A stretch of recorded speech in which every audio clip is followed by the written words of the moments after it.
আমার দুই ছেলে মেয়ে তারা বিজ্ঞান নিয়ে গবেষণা করতেছে বাসার ভিতরে।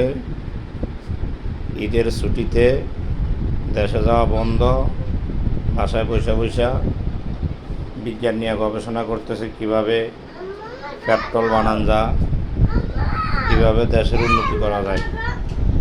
এই তাজমিম, তুমি কি করতেছ? আমি পেট্রোল বানাচ্ছি। পেট্রোল বানায় কি হবে? গাড়িতে করবো। ভবিষ্যৎ নিয়ে কি চিন্তাধারা করতেছ? কোনোটাই না। মাহিম, কি করতেছ? ভিখারি চাই। তুমি কি বানাইতেছ? আমি বানাইতেছি পেট্রোল কেমিক্যাল। এগুলা দিয়া ভবিষ্যতে গাড়ি চলবে? ভিখারি গাড়ি চলবো। আচ্ছা।